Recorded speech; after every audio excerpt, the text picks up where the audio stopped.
warahmatullahi wabarakatuh. Jumpa lagi dengan Bu Ninik. Bagaimana kabar kalian hari ini? Semoga selalu sehat. Yang penting satu ya, prokes jangan pernah ditinggalkan.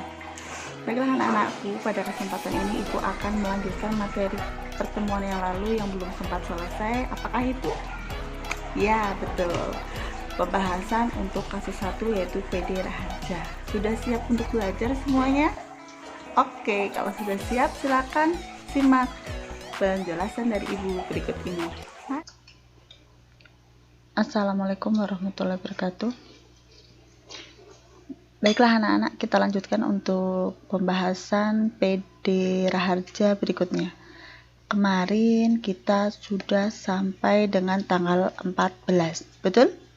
Ya, berarti sekarang kita akan melanjutkan untuk tanggal 15 dan seterusnya. Baiklah, kita mulai saja untuk tanggal 15. Mari kita simak bersama-sama. Tanggal 15 mengeluarkan nota kredit kepada UD Pandega karena ada sebagian barang yang tidak sesuai dengan pesanan. Nah, seperti kemarin ada soal semacam ini, ya tidak? Iya. Nah, di sini mengeluarkan nota kredit. Masih ingat kalau nota kredit itu berarti transaksi apakah ini? Ya, betul. Ini adalah transaksi retur. Perhatikan ya. Jadi kalau ada transaksi, ada keterangan nota kredit, ada keterangan nota debit, itu berarti adalah transaksi retur. Nah, yang perlu kalian ingat, jika nota kredit itu yang mengeluarkan adalah penjual dan nota debit yang mengeluarkan adalah pembeli. Oke. Kalau di sini kalimatnya, keterangannya apa? Mengeluarkan nota kredit. Berarti kita mengeluarkan nota kredit. Berarti di sini kita sebagai siapa? Ya, kita penjual karena nota kredit yang buat penjual. Di sini kita yang mengeluarkan atau kita yang membuat. Berarti di sini saya penjual. Berarti kalau kita penjualnya, ini returnya retur apa? Ya, retur penjualan. Jadi untuk kasus tanggal 15 Januari ini maksudnya adalah kita sudah menjual kepada UD Pandega, tetapi karena rusak, barang tidak sesuai dengan pesanan, maka kemudian barang itu dikembalikan senilai 400.000. Sampai di sini bisa dipahami? Nah, sehingga kita sekarang pikirkan, oh iya, ini adalah retur penjualan secara tunai atau kredit. Nah, karena ini nanti yang akan digunakan untuk menentukan transaksi ini masuk di jurnal mana, gitu kan? Kita cek, karena di sini kita adalah penjual, kita cek di jurnal penjualan. Ada tidak penjualan kepada Pandega? Coba, ada tidak? Ada tidak? Iya, ada. Tanggal berapa? Tanggal 11. Nah, sekarang kita cek apakah di tanggal. Baik, sekarang kita cek coba di jurnal penjualan. Nah, sekarang kita cek di jurnal penjualan apakah ada transaksi penjualan kepada UD Pandega. Coba kalian lihat, kalian simak, ada tidak? Iya, pada tanggal 11 ada penjualan kepada UD Pandega berapa? 3 juta. Nah, ini di tanggal 15 dikembalikan kepada kita senilai 400. Nah, setiap transaksi yang dicatat di dalam jurnal penjualan itu adalah transaksi secara kredit. Berarti ini retur juga adalah retur secara kredit. Maka masuk di jurnal apakah itu retur secara kredit? Retur secara kredit masuk di jurnal umum. Betul, pinter. Nah, sekarang kita masukkan. Tanggal berapa? 15. Adakah buktinya? Di sini tidak ada ya di keterangan soal. Kita lihat di JP-nya. Coba. Ada tidak JP untuk Pandega itu? F003. Oke, kita samakan. F003. Oke, Kita sekarang lihat di jurnal penjualan. Tadinya piutang kita berapa ini? 3 juta. Piutang kita 3 juta, kemudian dikembalikan 400. Nah, sekarang logika kalian saja kalian pakai. Kalian menjual barang kepada seseorang. Oke. Sambil berimajinasi ya. Kalian menjual barang kepada seseorang senilai 3 juta. Oke. Kemudian orang itu mengembalikan barangnya kepada kalian. Tadinya tuh kalau orangnya nggak mengembalikan, kalian nagih ke orang itu berapa? Ya, 3 juta. Karena kamu menjualnya barang senilai 3 juta. Tapi kemudian orang itu mengembalikan sebagian barangnya kepada kalian, apakah iya kalian nanti juga akan tetap menagih senilai 3 juta? Tidak, karena ada barang yang tidak jadi kita jual. Kenapa tidak jadi? Ya kan tadi dikembalikan. Bagaimana? Paham ya dengan apa yang Ibu jelaskan ya?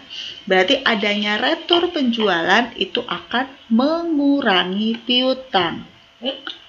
Sampai di sini paham? Oke, berarti kalian fokus di piutang sekarang. Nah, jadi tanggal 11 ini sudah ada piutang berapa juta? 3 juta. Nah, sekarang karena dikembalikan barang ke kita, maka piutangnya menjadi berkurang. Ingat salam akuntansi. Kalau piutang berkurang itu di debit atau di kredit? Ya. Oke, betul. Piutang berkurang itu di kredit. Kita tulis dulu di sini piutang berkurang di kredit. Kita tulis kredit dulu. Piutang dagang. Piutang dagangnya kepada siapa? Kepada UD Pandega. Berapa? 400.000. Oke, sampai di sini paham? Ini karena kosong saya kasih tanda strip. Kemudian debitnya apa, Bu? Debitnya adalah retur pembelian. Retur pembelian. Debitnya adalah retur penjualan. Dan PH. Berapa? 400.000 juga. Karena jualan itu kan harus balance. Oke, jadi jurnalnya adalah debit retur penjualan dan pengurang harga 400.000. Kreditnya adalah piutang dagang 400.000. Oke, sampai di sini ada pertanyaan? Tidak ya, insya Allah ya. Kalau ada yang mau tanya bisa WA ke Ibu ya. Sekali lagi untuk tanggal yang mana yang kalian belum paham. Nanti Ibu akan jelaskan baik itu melalui voice note ataupun Ibu jawab melalui WA. Selanjutnya tanggal berapa? Tanggal 16. Di sini keterangannya adalah membeli barang dagangan dari toko makmur senilai 2 juta. Ada keterangan apa di sini? Syarat. Ada juga keterangan apa di sini? Faktur. Oke, sudah bisa ditebak ini transaksi tunai atau kredit? Ya, ini adalah transaksi kredit karena ada syarat, ada faktur.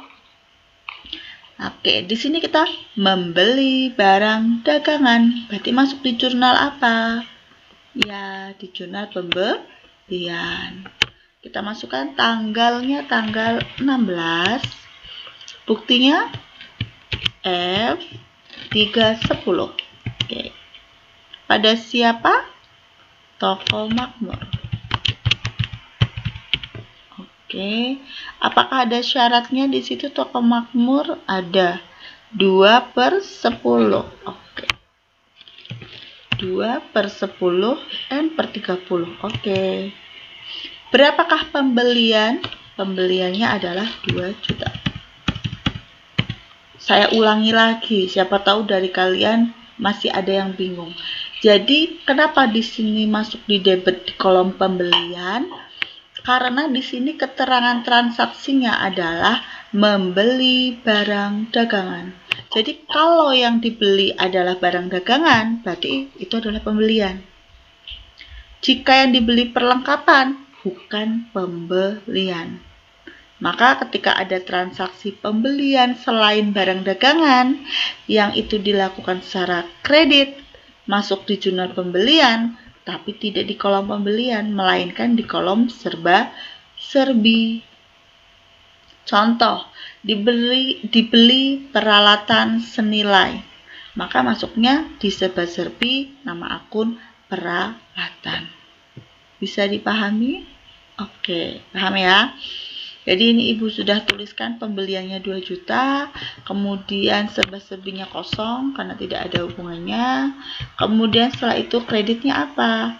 Kreditnya adalah utang dagang senilai 2 juta juga. Potongan pembelian, ini potongan pembelian ya. Potongan pembelian juga kosong. Transaksi berikutnya adalah tanggal berapa? 17. Membeli perlengkapan dari toko bintang 600.000 dengan syarat. Nah, ini ada syarat, Bu. Kalau ada syarat berarti secara kredit. Ada kata membeli, berarti ini adalah transaksi pembelian. Oh, berarti ini adalah pembelian secara kredit, masuk di jurnal pembelian atau JP. Nah, berbeda dengan kasus tadi tanggal 16. Tanggal 16 yang dibeli adalah apa? Barang dagangan. Tanggal 17 ini yang dibeli adalah perlengkapan. Kita mulai dulu. Tanggal 17, fakturnya nomor berapa di situ? Tidak ada. Kalau tidak ada, maka kita strip. Kemudian di situ membeli kepada siapa? Toko bintang. Oke, toko bintang ada syaratnya di situ? Ada ya. Tanggal 17 syaratnya adalah 2/10 N/30. Oke. Sampai di sini paham? Jadi di sini ada toko bintang, keterangannya. Kemudian syaratnya ini. Pembelian bukan? Ya, karena yang dibeli itu bukan barang dagangan, maka strip. Ini tidak masuk di situ. Tapi masuknya di mana? Serba-serbi. Akun apakah namanya? Perlengkapan. Perlengkapan apa? Perlengkapan saja boleh. Perlengkapan toko boleh. Terus ya. Kemudian nominalnya berapa itu perlengkapan? 600.000. Kemudian kreditnya cuma ada satu, yaitu ini 600.000. Apa? Utang dagang. Oke, gampang ya. Tanggal 18 menjual barang dagangan, penjualan dengan bukti kwitansi penjualan secara tunai, maka masuknya mana? Penjualan tunai, berarti langsung dapat duit, maka JKM. Oke, kita masukkan langsung saja ya. Tanggal berapa tadi? 18. Menjual barang kepada bukti, ada buktinya ya. Buktinya KM. Buktinya adalah KM-03. Kemudian keterangannya apa? Keterangannya adalah Tuan Bambang. Kemudian kasnya bertambah berapa? 500.000. Berarti kita dapat duit 500.000. Tidak ada potongan dari penjualan senilai 500.000.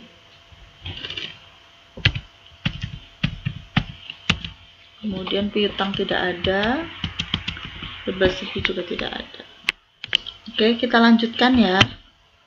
Tanggal 19, Tuan Raharja mengambil uang. Itu berarti apa? Prive sebesar 500 bukti kwitansi. Berarti masuk di mana ini? Oke, kita masuk di jurnal pengeluaran kas. Tanggal berapa? 19. Oke. Buktinya tidak ada. Ada apa di situ?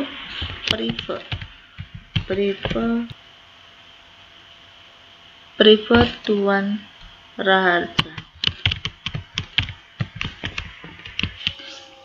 Tanggal 19, di situ keterangannya Tuan Raharja mengambil uang dari perusahaan. Nah, diperhatikan, mengambil uang dari perusahaan. Berarti ini adalah prive karena untuk kepentingan pribadi sebesar 700.000. Kalau di sini berarti asumsinya mengambil uang, maka perusahaan kasnya berkurang. Sehingga di sini tanggal 19 sudah saya tuliskan. Kemudian karena tidak ada bukti maka kita strip. Tidak ada bukti ya. Kemudian keterangannya adalah prive Tuan Raharja mengambil uang, berarti artinya kasnya berkurang. Berapa? 700.000. Nah, lalu debitnya apa? Debitnya adalah prive. Nah, berarti masuknya di mana? Karena tidak ada kolom prive, masuk di serba-serbi. Berapa privenya? 700.000. Sampai di sini ada yang mau ditanyakan? Kalau ada langsung catat, nanti ditanyakan ke ibu secara WA ya. Tanggal 20 di situ menerima pelunasan utang, berarti kita terima duit dari Pak Andika tanggal 11 dengan bukti. Nah, KM 04 dulu bukti. Kemudian kepada siapa? Di sini tanggal 20 menerima UD Pandega. Oke. Nah, langkah pertama yang kita lakukan adalah menghitung piutangnya 2.600.000. Paham ya? Dari 3 juta di awal dikurangi ada retur 400 sehingga piutangnya sekarang tinggal 2.600.000. Kemudian setelah kita mengetahui piutangnya berapa, yang kedua adalah kita lihat ada syarat tidak pada saat melakukan pembelian atau penjualan. Karena nanti akan ada hubungannya dengan potongan penjualan. Di sini tanggal 11 kita lihat CP-nya. Di sini tidak ada keterangan syarat. Berarti tidak ada potongan. Sehingga pada jurnal penerimaan kas atau CKM nanti langsung kasnya 2.600.000. Oke. Yang tidak diisi jangan lupa dikasih tanda strip untuk kunci. Oke, sampai di sini ada pertanyaan? Bisa dipahami ya penjelasan Ibu? Oke. Selanjutnya tanggal 21 apa transaksinya? Menjual barang dagangan, penjualan. Seharga 2 juta dengan syarat. Apa itu kalau ada kata syarat? Kredit. Berarti masuk di jurnal penjualan. Tanggal berapa? 21. Buktinya apa? F04. Ini 004 ya, biar sama. Oke. Kemudian kepada siapa? PD Akbar. Oke. Ada syaratnya tidak? Sama tidak? Akbar 2/10N/30.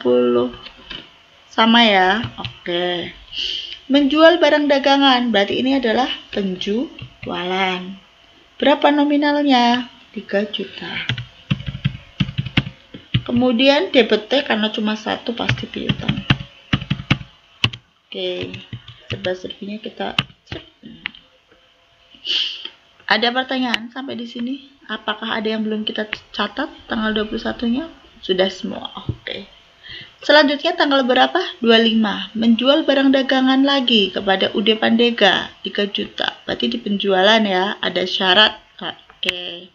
Tanggal 25. Oke. Buktinya adalah F005. Kepada siapa? UD Pandega.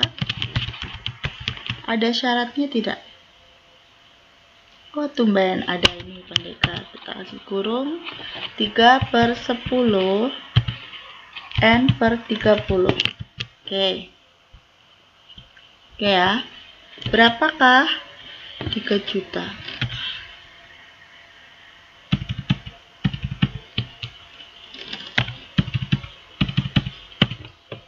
Ops. Ibu minta maaf, ini untuk yang PD Akbar tadi nominalnya bukan 3 juta tapi 2 juta. Ini Ibu salah. Mungkin kalian di rumah sudah teriak-teriak, Ibu itu salah gitu ya. Tapi dari sini Ibu nggak kedengeran.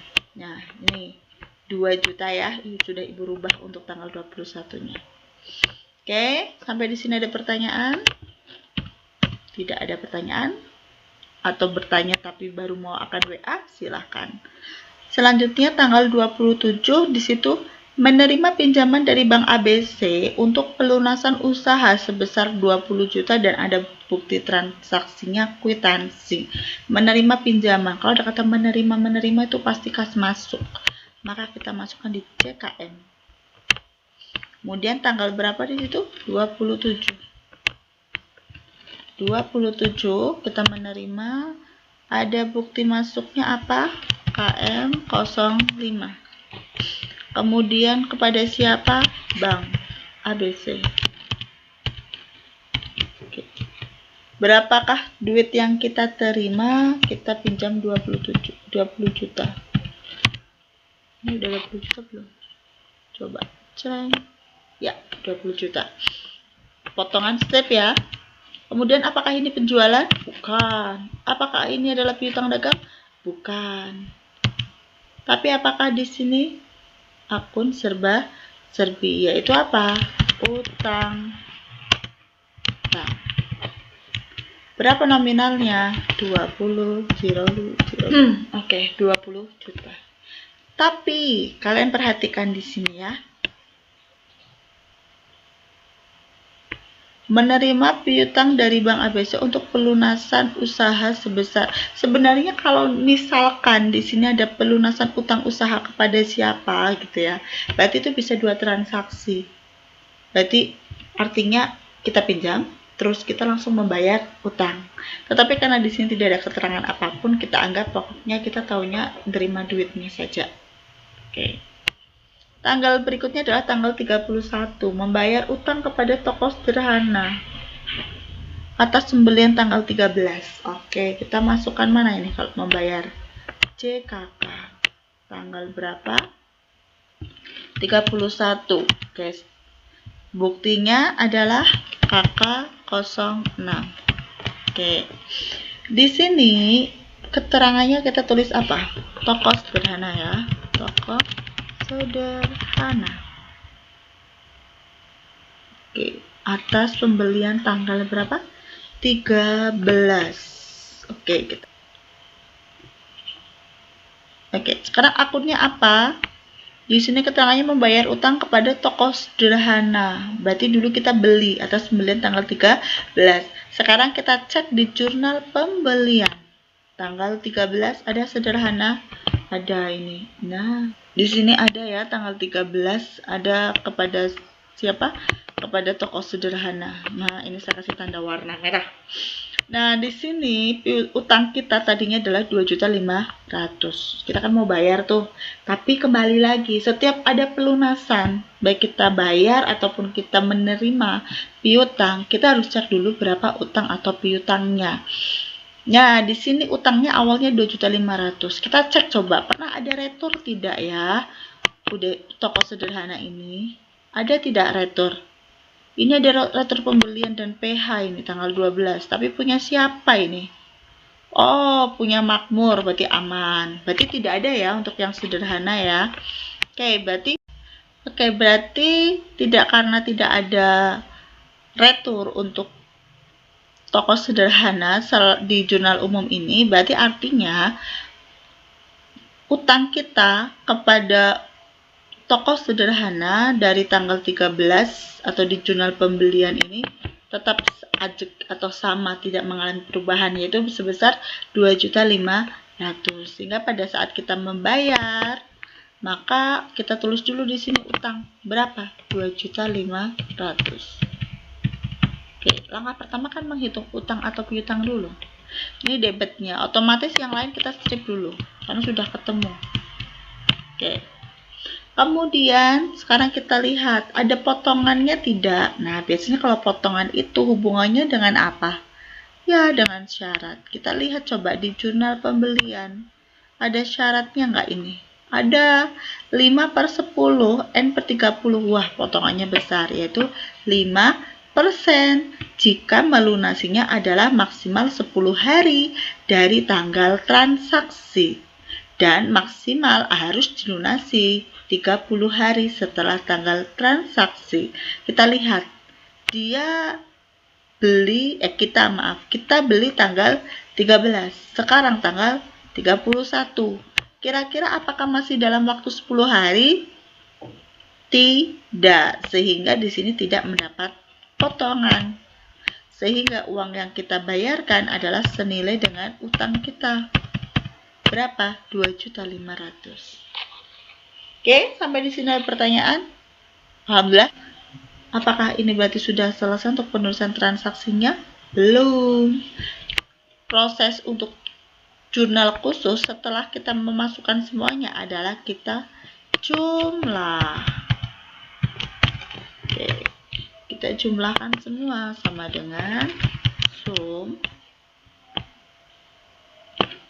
Nah, karena di sini Excel kan gampang tuh, tinggal ceng. Nah, tinggal aja. Oke, sudah ketemu ini. Kita kasih tanda merah atau apa? Merah aja kali ya. Jangan merah, karena tadi sudah ada yang merah ya. Kita kasih ini aja, kuning. Nah, gini. Nah, ini adalah jumlahnya. JKM juga sama, kita jumlah sama dengan sum. Kalau kalian berarti pakai kalkulator ya. Kalau Bu Nini karena ini Excel kan tinggal jumlahnya seperti ini. Kemudian geser ke samping. Ini kosong. Nah. Oke. Ini sama seperti tadi Ibu kasih ininya warna kuning. Nah, jumlah ya. Kemudian CP juga sama. Jumlah.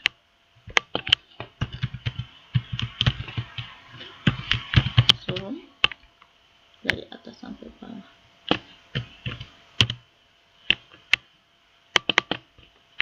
Oke. Ini juga kurang. Nah, ini sama ini kita kasih warna kuning juga. Oke, sama ya. Kemudian JB juga sama. Jumlah sama dengan sum.